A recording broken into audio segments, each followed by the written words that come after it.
I'd like to start, after months of denying any improper activity, and Kaspersky has claimed that any allegation they're involved with cyber espionage or involved with the Russian government, they've claimed that's false allegations. And today, there's an article by Reuters that came out this morning on the cusp of this hearing titled, Kaspersky says it obtained suspected NSA hacking code from U.S. computer.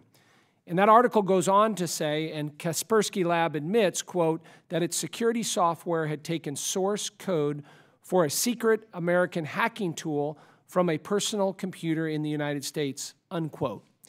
And in fact, in this article, the company admits that it exfiltrated the code earlier than previously reported, and that Kaspersky gained access in 2014.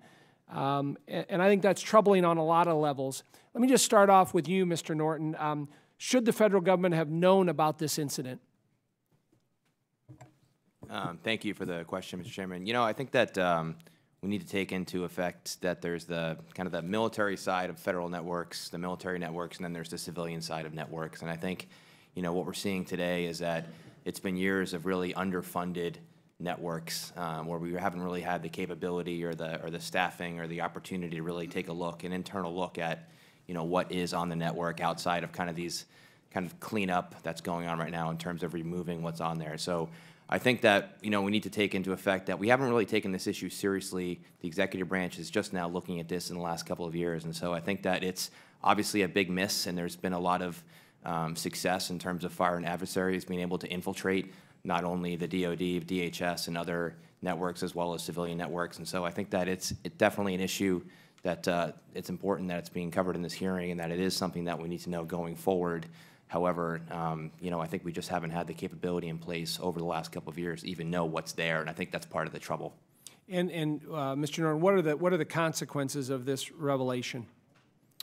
Well, I think what you're seeing today is the government essentially scrambling to fix this. I think the fact that the Homeland Security Secretary had this public announcement of removing the software is really alarming in the sense that you know, for it to raise to that level and for the Secretary to put out an immediate edict across the federal government, I think that is certainly troubling, and that's something that it says that we're not where we need to be, and we have a long way to go to get there in terms of securing our networks. And does it surprise you that Kaspersky has denied this all the way through until today? You know, I don't have access to all the intelligence. You know, I think that the issue is not only, you know, Kaspersky, but I think other, you know, possible intruders that are, you know, on the network that are there. So I think this is absolutely a global issue. I think that, you know, for DHS and other intelligence communities to probably share more would be a good thing so the general public has a sense of what this means and how it is impacting our network. So I think it's important for them to tell us a little bit more so we know what's going on.